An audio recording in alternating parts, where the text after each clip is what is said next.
La invitaré para reírnos de ella, como en la escuela. 12 años después de terminar la escuela, Masa, muriéndose de risa, invitó a su boda a una compañera de clase a quien le había robado el novio. Pero apenas ella entró al salón de banquetes, todos se quedaron boquiabiertos. Hola, están viendo el canal Historias Vida. Antes de comenzar, por favor escriban desde donde nos ven. Gracias por estar con nosotros. Les deseamos una agradable escucha de esta historia de vida. Masa acomodó por 10ª vez un mechón perfectamente peinado y se recostó en el asiento de cuero de la limusina de bodas. El vestido de un famoso diseñador capitalino, que costaba como un automóvil usado de importación, le apretaba agradablemente las costillas con el corsé, creando una ilusión de porte regio. En su mano giraba perezosamente una copa de champán, observando a través del vidrio polarizado los paisajes que pasaban del exclusivo conjunto residencial. A su lado estaba ya su legítimo esposo, hundido en el teléfono resolviendo asuntos de negocios incluso en un día como ese. Sin embargo, a Masa eso no le molestaba. Había obtenido lo que quería, estatus, una celebración lujosa y un partido impecable. A los invitados los había seleccionado personalmente y con mucho criterio, como una directora de casting de un glamoroso programa. Nada de aburridas tías de provincias con vestidos descoloridos ni fracasados con cara de derrota. Solo personas exitosas, hermosas, vestidas con trajes de marca, al verlas uno podía escuchar suspiros de envidia. Masa estiró la mano hacia su clutch para revisar el labial, y su mirada cayó sobre la lista de invitados que aún no había tirado.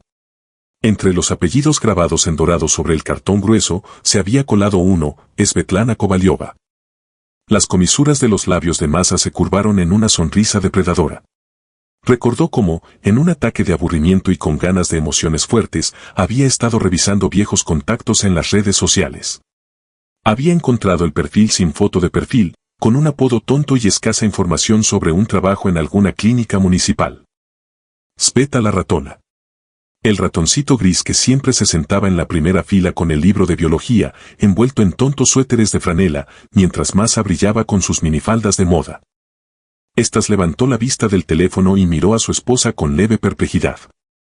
¿Por qué sonríes así?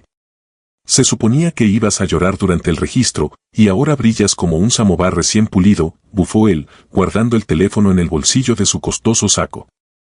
Así, Stasik, recordé algo gracioso. Decidí meter en la lista de invitados a una vieja amiguita, cantó Masa, agitando el sobre. ¿Te imaginas? Invité a Sveta la ratona. Éramos compañeras en la escuela. Nos reiremos de ella, como en los buenos viejos tiempos. Llegará con algún saco de mercado, se parará en un rincón y parpadeará sin saber qué hacer. Se encogió de hombros con indiferencia. Las intrigas escolares de su esposa le daban igual. Con tal de que el banquete transcurriera sin escándalos y sus socios comerciales quedaran satisfechos con el servicio. Masa recordó cómo unos días atrás había marcado el número de su asistente, la organizadora de la boda, y entre carcajadas había ordenado enviar un mensajero con la invitación a la dirección de Kovaliova. Adentro había mandado incluir una nota escrita a mano, llena de frases empalagosamente dulces sobre cuánto había extrañado a su amiga de la juventud. Masa anticipaba el triunfo. Tenía impaciencia de ver cómo esa fracasada entraría al salón adornado con flores vivas y cristalería, y se ahogaría en su propia insignificancia ante su grandeza. En su cabeza aún resonaba el chirrido de la tiza sobre el pizarrón y la voz nasal de Sveta levantando la mano para responder la tarea. En 10º grado había sido la única que podía superar a Masa en calificaciones en las materias especializadas, o más bien, no superarla, sino simplemente hacerlo con calma y sin esfuerzo, mientras que Masa tenía que ingeniárselas, adular a los maestros o presionar a su padre, que patrocinaba generosamente el fondo escolar. Sin embargo, la verdadera vendetta había comenzado por Denis. Era el capitán del equipo escolar de voleibol y el trofeo principal de la graduación. Masa lo había conseguido desplegando todo su arsenal, atuendos provocadores, rumores y suciedad sin tapujos. Sveta, en cambio, simplemente se sentaba en la biblioteca y le escribía los trabajos de química. Denis había salido con Kovaliova un par de meses, la llevaba al cine, e incluso, al parecer, la consideraba genuinamente interesante. Masa veía cómo él miraba a esa ratoncita con ternura, y no con el deseo habitual. Eso sacaba de quicio a María más que nada. ¿Cómo podía una simple polilla gris generar respeto en el chico por quien ella, Masa, se desvivía? Entonces tomó una medida desesperada. Sveta se preparaba para ingresar a la Facultad de Medicina, soñaba con la cirugía cardíaca y pasaba los días enteros sobre los libros. Masa, en cambio, organizó una escena en una fiesta. Convenció a un conocido estudiante para que pusiera algo en el jugo de Sveta, y luego, cuando ella se emborrachó y se puso mal, arregló las cosas para que Denise la encontrara abrazada a ese estudiante en el cuarto trasero. Kovalyova no entendió nada en ese momento. Simplemente estaba tumbada en el sofá con la mirada turbia, mientras el chico sobornado por Masa la abrazaba por los hombros. Denise le dijo una cantidad de cosas horribles a Sveta, la llamó con una palabra sucia y se fue dando un portazo. Y Masa estaba cerca, con un pañuelo y palabras de consuelo. Una semana después, ya era su novio. Pero con eso a Masa no le bastó. No quería que esa presumida ingresara a ningún lado, que se convirtiera en médica, que saliera de su pobreza y de repente apareciera en algún lugar cerca. Usando las conexiones de su padre en el ámbito educativo, hizo que los documentos de Svetlana para la admisión se perdieran en la comisión de ingreso. Aquella vez no quedó fuera por haber salido mal en el examen, sino porque simplemente no la admitieron a la segunda ronda, alegando un error técnico. El escándalo fue sofocado. El padre de Masa sobornó a alguien y la pobre Kovalyova quedó fuera de la prestigiosa universidad, yéndose a estudiar a un centro regional en alguna especialidad de segunda. Desde entonces habían pasado 12 años. Masa se había casado, divorciado, dilapidado parte de la fortuna de su padre y ahora volvía a casarse ventajosamente. Sveta, según sus datos, seguía vegetando en algún hospital municipal, poniendo inyecciones a pensionados. La limusina frenó suavemente ante la entrada del club de campo. Los porteros con librea abrieron las puertas. Sonó una música pomposa. Masa se puso su sonrisa más deslumbrante y, del brazo de estas, entró al salón resplandeciente de luces. Los invitados ya estaban reunidos. El champán corría en ríos. El caviar sobre hielo lucía escandalosamente caro.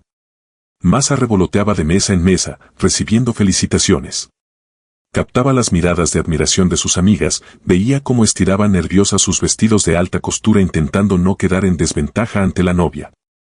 Sin embargo, la mujer no dejaba de mirar hacia la puerta de entrada, por donde según sus planes debían ir llegando los rezagados. Y cuando el animador anunció que era hora de los regalos y las sorpresas, la pesada puerta de roble en el extremo más alejado del salón se abrió lentamente. Nadie prestó atención. La música retumbaba, los meseros serpenteaban entre las mesas. Solo Masha lo notó, dejó la copa y clavó la mirada en el pasillo. Al salón entró una mujer alta y esbelta con un porte noble que ninguna clase de coreografía para damas de sociedad podría lograr. Llevaba un vestido entallado de un profundo color esmeralda que no presumía marcas, pero confeccionado de tal manera que quedaba claro, esa prenda costaba más que todo el presupuesto de boda de Masa. Y no la había comprado en una boutique moscovita, sino en algún lugar de Milán o París. Sobre los hombros llevaba descuidadamente echada una estola de piel y en las orejas centelleaban diamantes que lanzaban destellos sobre sus pómulos esculturales. La mujer se quitó los lentes oscuros y Masa se estremeció. No reconocía el rostro, pero recordaba perfectamente la mirada. Tranquila, penetrante, inteligente, ligeramente burlona. En lugar de la chica torpe con gafas de gruesos cristales, en el salón estaba una dama elegante y lujosa, ante quien Masa con su vestido esponjado parecido a un merengue parecía una dependienta de pueblo disfrazada. El ruido en el salón comenzó a apagarse. Primero enmudeció la mesa de los testigos, luego callaron los hombres junto a la barra, con la boca abierta. Los invitados se quedaron petrificados, siguiendo con la mirada a la desconocida. Ella se movía suave e imperturbablemente, como si fuera ella la dueña de la celebración y Masa apenas una invitada casual. Detrás de la dama esmeralda iba un hombre con un traje perfectamente entallado color gris marengo. Se mantenía un poco atrás, pero con evidente deferencia y orgullo posesivo. Con una mano sostenía a su acompañante por el codo, y en la otra llevaba un pequeño estuche de terciopelo. Masa tragó saliva convulsivamente intentando dominar su expresión. El corazón dio una voltereta en algún lugar del estómago y se desplomó. Eso no podía ser. Sveta no podía haber cambiado tanto. Era un error, una broma de sus amigas. Se aferró con los dedos blanquecidos al borde de la mesa, arrugando el mantel de encaje. Masulia, ¿qué te pasa? ¿Quién es esa? ¿Tu prima tercera de Suiza? Siseó al oído una de sus amigas, Aya, acomodándose el escote. La mujer entretanto se acercó directamente a la mesa de los novios. De cerca Masa pudo distinguir las pequeñas arrugas en las comisuras de los ojos y la línea firme de los labios, pero eso solo añadía distinción y encantó a su imagen. Ella sonrió. «Hola, Masa. Acepta mis felicitaciones», dijo Svetlana con una voz en la que no había ni rastro de timidez. Era grave, profunda, la que se usa para dar órdenes, no para pedir. Eso era lo que querías, ¿verdad? Divertirte, recordar la escuela. Masa abrió la boca para soltar el comentario mordaz que había preparado sobre la ratona, pero las palabras se le atascaron en la garganta, convirtiéndose en un murmullo ininteligible. Sintió como el rubor le invadía el rostro, las orejas y el cuello. Se había preparado para la aparición de una fracasada miserable y recibió un golpe bajo. El hombre que estaba detrás de Svetlana dio un paso al frente y puso sobre la mesa ante estas el estuche de terciopelo, luego lo abrió lentamente. Adentro había un par de elegantes mancuernillas con zafiros y un papel viejo, amarillento, pero muy cuidadosamente doblado. «Mi esposa quería entregarles no solo este modesto regalo de bodas», dijo el hombre, y su mirada se clavó en el pálido rostro de Masa con un desprecio apenas disimulado. «Sino también este documento, el dictamen pericial del archivo, el mismo que se elaboró tras el incidente con la sustancia psicotrópica vertida en el jugo hace 12 años. ¿Lo recuerda, María?» En el salón se instaló un silencio sepulcral. Solo se escuchó el tintineo de un tenedor que cayó en algún lugar. Estas miró desconcertado a su esposa, cuyo rostro había pasado de púrpura a blanco mortecino. Los invitados se miraban entre sí sin entender el fondo del asunto, pero sintiendo agudamente la proximidad de un escándalo. «Aquí está indicada la sustancia con que me drogaron», continuó Svetlana con calma, y su voz se propagó por el salón más fuerte que cualquier música. «Y aquí también están las declaraciones del estudiante al que tú convenciste, Masa. En aquel momento tu padre sofocó el caso. Solo que para el intento de envenenamiento y la falsificación de documentos en el ingreso universitario no existe prescripción. No vine a arruinar tu fiesta con un arresto ruidoso. Vine simplemente a mirarte a los ojos y decirte que no lograste nada. Yo me convertí en cirujana cardíaca exitosa. Ahora soy jefa de departamento en la clínica europea más grande y dueña de mi propio centro médico. Además, soy feliz en mi matrimonio con un hombre que conoce el valor de la honestidad». Desvió la mirada hacia estas, quien miraba a su esposa con incomprensión y asombro. «Tenga cuidado con ella, Stanislav. Está acostumbrada a conseguir lo que quiere a cualquier precio», añadió Svetlana y, sin despedirse, se dio la vuelta hacia la salida. Sus tacones repiquetearon sobre el parqué, alejándose. Los invitados se abrían paso ante ella, aún con la boca abierta y los ojos llenos de asombro. El hombre del traje cerró la tapa del estuche y, asintiendo fríamente ante estas, siguió a su esposa, dejando a sus espaldas las ruinas de la celebración nupcial. Masa se quedó de pie, jadeando convulsivamente, como un pez sacado a la orilla. A su alrededor se cerraba el círculo de invitados curiosos, desconcertados y ya anticipando un escándalo monumental. El repiqueteo de los tacones de Svetlana se apagó y la pesada puerta de roble se cerró con un sonido sordo. Unos segundos después se escuchó el ruido de un automóvil que se alejaba y por la ventana destelló un Maybach que desaparecía. En el salón se instaló un silencio tan resonante que se podía escuchar el viento en las copas de los pinos afuera. Los invitados estaban inmóviles, temiendo moverse. Las miradas iban de la puerta cerrada al rostro de la novia. Masa sentía que el suelo se movía bajo sus pies. Todo daba vueltas ante sus ojos. Miraba el estuche de terciopelo sobre la mesa junto al jarrón con flores y el papel amarillento que ahora le parecía no un documento, sino una bomba de tiempo. Las sienes le palpitaban y la garganta se le había secado tanto que no podía emitir un solo sonido. Esta se volvió lentamente hacia su esposa. Su rostro, habitualmente perezoso y complaciente, expresaba ahora el extremo de la perplejidad mezclada con repugnante curiosidad. Tomó el papel con 2 dedos, como si estuviera contaminado, y recorrió las líneas con la vista. Con cada segundo sus cejas se elevaban más y las mandíbulas se tensaban con mayor fuerza. «Masa, ¿qué es esto?», pronunció con tono glacial. Y ese tratamiento por su nombre completo le cortó a la novia peor que un cuchillo. «¿Qué circo es este? ¿Envenenaste a una chica en la escuela, le falsificaste los documentos de ingreso? ¿Estás en tu sano juicio?». Masa se lamió convulsivamente los labios resecos. Intentó sonreír, pero la sonrisa le salió lastimosa, parecida a una mueca de dolor. Stasik, es un error. Ella miente. Es envidia, ¿entiendes? Siempre me tuvo envidia. Quería arruinar nuestra boda, por eso inventó todo este espectáculo. Tú no le vas a creer a esa loca, balbuceó ella, aferrándose a la manga del costoso saco de su esposo. Estas jaló el brazo y dio un paso atrás. Su mirada se volvió punzante y evaluadora. Miraba a Masa como si la viera por primera vez. ¿Envidia, dices? Repreguntó con una sonrisa irónica. Masa, esa mujer llegó aquí en un automóvil que vale más que toda nuestra caravana nupcial. Lleva joyas por varios presupuestos anuales de tu padre. Y su esposo, si entendí bien, es el dueño de esa red de clínicas en Suiza con la que mi socio lleva 3 años intentando firmar un contrato. ¿De qué te va a tener envidia? ¿De tu vestido que estuviste eligiendo 3 meses y con el que de todas formas pareces una muñeca de aparador de tienda de pueblo? Un murmullo contenido recorrió el salón. Los invitados comenzaron a cuchichear intercambiando miradas significativas. Las amigas de Masa, que una hora antes la adulaban hipócritamente por cada detalle de su atuendo, ahora la miraban con un regocijo malicioso mal disimulado. Aya, la misma que nerviosamente se acomodaba el escote, ya había sacado el teléfono y tecleaba rápidamente, cegaramente enviando chismes a quienes no habían sido invitados a la boda. El animador, un hombre experimentado con una sonrisa forzada, intentó salvar la situación. Salió al centro del salón y palmoteó llamando a los músicos. Queridos invitados, un pequeño malentendido. Levantemos las copas por los novios. Lo más interesante está por venir. Exclamó con entusiasmo artificial. Sin embargo, los invitados no se movían. Todos esperaban el desenlace. Estas levantó la mano ordenando con un gesto al animador que callara. La música, que apenas había comenzado a sonar, volvió a silenciarse. Quiero saber la verdad, dijo mirando a Masa directamente a los ojos. Sin tus muecas y lágrimas de siempre. ¿Qué le hiciste a esa mujer?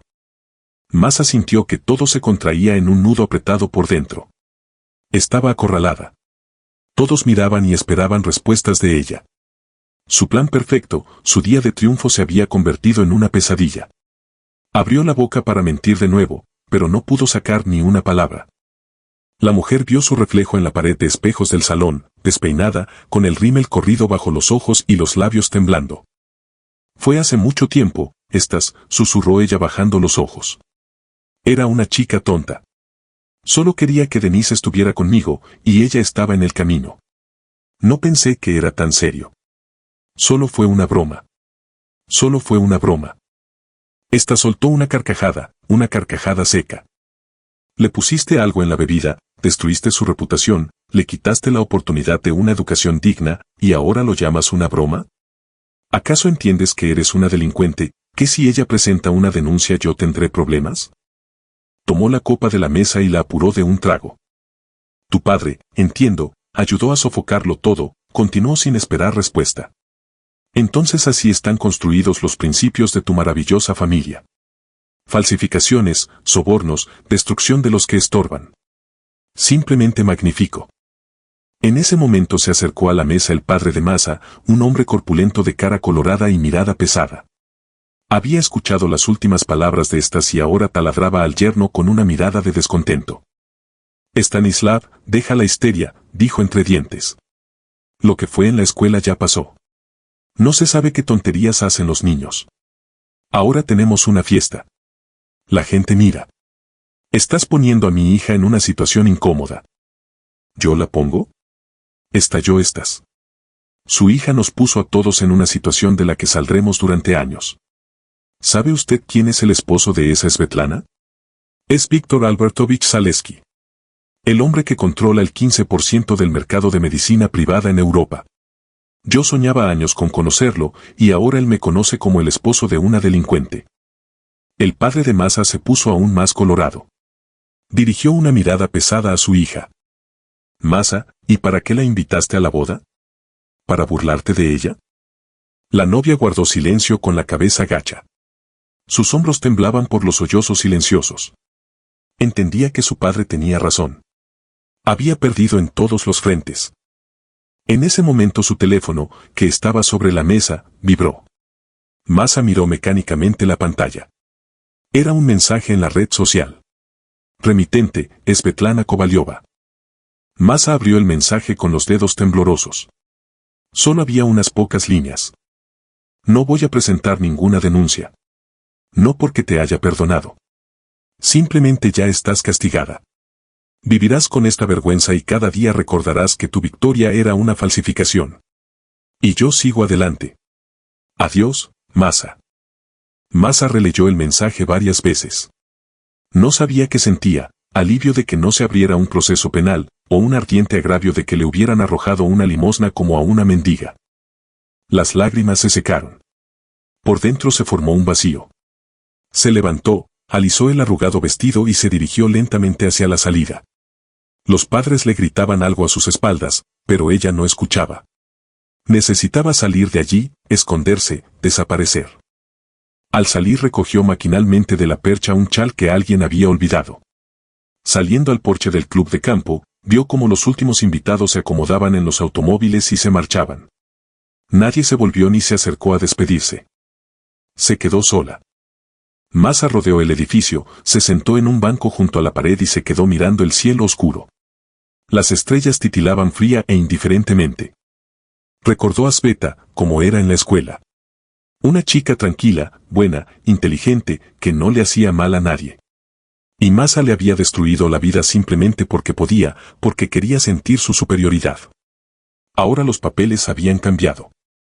Sveta se había convertido en lo que siempre había soñado, y Masa se había quedado con las manos vacías, sin esposo, sin futuro y sin autoestima. Así estuvo sentada hasta el amanecer. Los guardias del club de campo la miraban de reojo pero no se atrevían a acercarse. Cuando los primeros rayos de sol tiñeron el cielo de rosa, Masa se levantó y comenzó a caminar lentamente por la carretera vacía hacia la ciudad. No sabía a dónde iba ni qué haría después. Solo entendía una cosa, la vida de antes ya no existía. Y habría que empezar desde cero, sin el dinero de su padre, sin conexiones, sin el confort habitual. Igual que en su momento había empezado Sveta. Por primera vez en la vida Masa sintió algo parecido al respeto por quien siempre había despreciado, y experimentó una ardiente vergüenza, no ante los demás, sino ante sí misma. Masa caminaba por la carretera vacía de la mañana, envolviéndose en el chal ligero. Los finos zapatos de boda de tacón alto hacía rato que se habían convertido en un instrumento de tortura. Se detuvo, se los quitó y siguió descalza sobre el asfalto frío. Las piedritas se clavaban en las plantas de los pies, pero ese dolor físico le parecía casi agradable. La distraía de ese vacío espantoso que se había abierto por dentro. La mujer no sabía cuánto tiempo había pasado ni cuántos kilómetros había recorrido. De vez en cuando pasaban automóviles veloces, pero nadie se detenía. La vista de una mujer descalza en un arrugado vestido de novia caminando por el arcén al amanecer más bien asustaba que generaba el deseo de ayudar. Por fin adelante apareció una parada de autobús, vieja, ladeada, con la pintura descascarada. Masa llegó cojeando hasta ella y se dejó caer pesadamente en el frío banco de madera. A su lado estaba sentada una mujer de edad con una gran bolsa de cuadros, esperando pacientemente el primer autobús de la línea. La observó con inencubierta curiosidad. «Querida, ¿estás bien?», preguntó con genuina solicitud. «Con ese aspecto pareces como si hubieras huido de tu propia boda».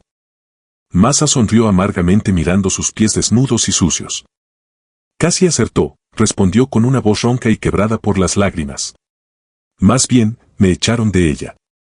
Y con razón, asintió comprensivamente la mujer, hurgando en su bolsa sin fondo. De allí sacó unas pantuflas viejas pero limpias de tela y se las tendió a Masa. «Toma, no está bien caminar descalza por la ciudad. Y toma también el abrigo, cúbrete. Mi hija tiene la misma talla que tú». Masa quiso negarse, pero ya no le quedaban fuerzas para el orgullo. Tomó las pantuflas en silencio y se echó sobre los hombros el viejo abrigo, que olía a naftalina y hierbas secas. Por primera vez en mucho tiempo sintió una bondad simple y desinteresada, y eso le produjo un picor en la nariz.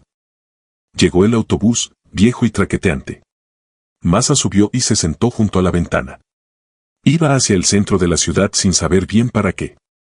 El movimiento simplemente daba la ilusión de tener un objetivo. En el asiento de al lado una joven mamá acunaba a un bebé que lloriqueaba y estiraba los bracitos hacia el brillante vestido de novia. Masa se sorprendió a sí misma mirando al niño con una añoranza que le oprimía el pecho. Ella nunca tendría eso. Estas tenía razón. No sabía querer a nadie más que a sí misma. El autobús daba tumbo sobre los baches, y Masa comenzó a adormecerse. Cerró los ojos e intentó no pensar en nada, pero los recuerdos de la noche anterior regresaban una y otra vez. Cerca de una hora después el autobús entró a la ciudad. Masa bajó en la parada junto al viejo parque donde alguna vez había paseado de niña. Allí nada había cambiado. Los mismos bancos ladeados, la misma fuente que no funcionaba desde hacía ya 15 años. Se sentó en un banco y sacó el teléfono. En la pantalla había 37 llamadas perdidas de su madre y 24 mensajes de amigas que la víspera habían sido las primeras en abandonar la celebración. No los leyó. Le daba igual.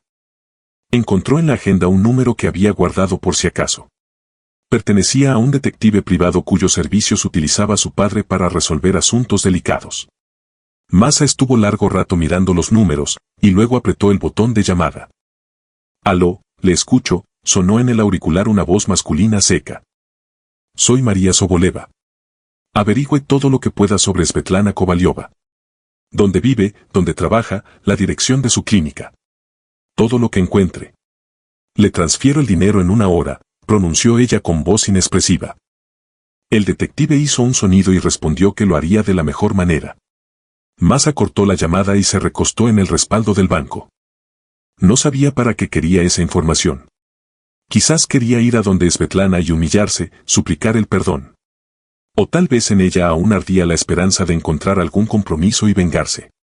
Ella misma no entendía sus propios motivos. 3 días después el detective envió un informe detallado. Masa lo leía sentada en un apartamento alquilado en las afueras de la ciudad, a donde se había mudado para no ver las miradas reprobadoras de sus padres. De los documentos se enteró de que Svetlana no solo dirigía el departamento de una gran clínica en Suiza. Era fundadora de una organización benéfica que financiaba operaciones de corazón para niños de familias de bajos recursos. Su esposo Víctor Zaleski no era simplemente un empresario, sino un conocido mecenas que apoyaba orfanatos y hospicios. Masa pasaba páginas del informe y con cada línea se sentía peor. Svetlana no solo había llegado a ser exitosa y rica, se había convertido en una buena persona, en lo que Masa nunca había sido y tal vez nunca podría ser. Al final del informe el detective había anotado de su parte. Por cierto, un dato interesante. Kovaliova SV hace 3 años vino a nuestra ciudad. La buscaba a usted, pero no la encontró. Usted se había ido de viaje de bodas con su primer esposo. Masa releyó esa línea varias veces. Sveta la había buscado. Para vengarse o para hablar, no había respuesta a esa pregunta, ni de ella ni del detective. Dejó los papeles y se acercó a la ventana. Al otro lado del vidrio sucio zumbaba la ciudad. La gente se apresuraba al trabajo. Las mamás llevaban a los niños al jardín. Las viejitas vendían flores junto al paso peatonal. Y Masa estaba sentada entre 4 paredes intentando entender quién era ahora. Pasaron 2 semanas. La mujer vendió casi todas sus joyas, conservando solo el anillo de bodas que éstas no había reclamado. Con el dinero obtenido compró un boleto de tren para la ciudad donde se encontraba la oficina central de la organización benéfica de Svetlana. No sabía qué dirían ni cómo la recibirían. Quizás simplemente la echarían. Sin embargo, tenía que intentarlo. El tren llegó temprano en la mañana. Masa bajó al andén con una pequeña bolsa en la que solo llevaba lo más necesario.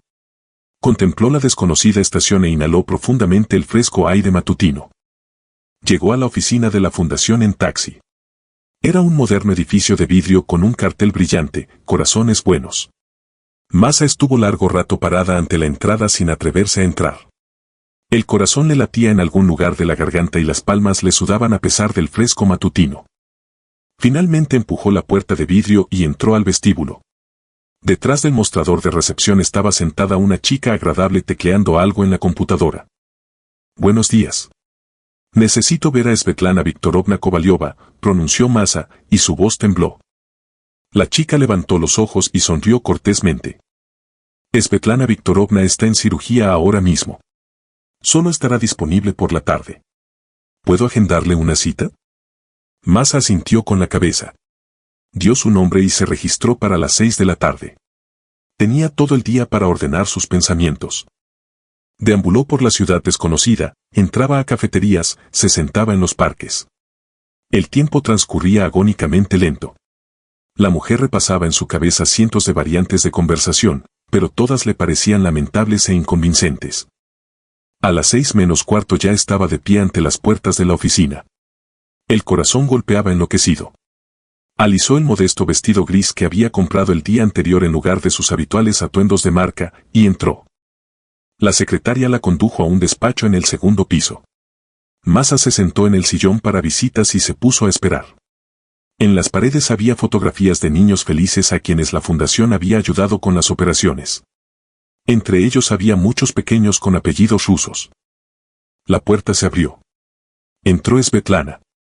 Llevaba un estricto uniforme médico, cansada después de una larga operación, pero con la espalda recta y la mirada serena. Al ver a Masa, se detuvo en el umbral. En su rostro no se reflejó ni sorpresa ni ira, solo un cansado curiosidad. «Hola, Masa. Esperaba que vinieras», dijo ella y se acercó a su escritorio. Masa se levantó. Las palabras que había ensayado todo el día se le fueron de la cabeza. Se quedó de pie mirando en silencio a la mujer cuya vida en algún momento había destruido. «Vine a decirle que quiero disculparme», comenzó ella y se atragantó. Svetlana levantó la mano deteniéndola. «No hacen falta disculpas, Masa. No cambiarán nada. Mejor dime para qué viniste de verdad». Masa bajó los ojos, y luego, por primera vez en muchos años, miró a otra persona de manera honesta y directa. «Vine porque quiero ser diferente. No sé si lo lograré, pero quiero intentarlo. Y pensé que si hay que aprender a ser persona, que sea de quien yo misma consideraba insignificante, aunque la insignificante resultó ser yo». Svetlana la miró largo rato, estudiando su rostro, luego asintió apenas perceptiblemente. «Justo nos hacen falta voluntarios en el área infantil. El trabajo es duro, sucio, sin paga. ¿Podrás?». Masa sintió como el nudo se le subía a la garganta. Asintió repetidamente, incapaz de pronunciar una sola palabra. «Entonces mañana a las 8 de la mañana con bata blanca y buen ánimo. Y recuerda, Masa, el pasado no se puede enmendar. Pero el futuro sí se puede construir incluso sobre ruinas, si hay fuerzas y valentía». Masa salió del despacho y las lágrimas brotaron de sus ojos. Bajaba las escaleras y sentía cómo con cada paso se desprendía de sus hombros el pesado fardo de años de mentiras y maldad. Por delante había un camino largo y difícil, pero estaba dispuesta a recorrerlo hasta el final.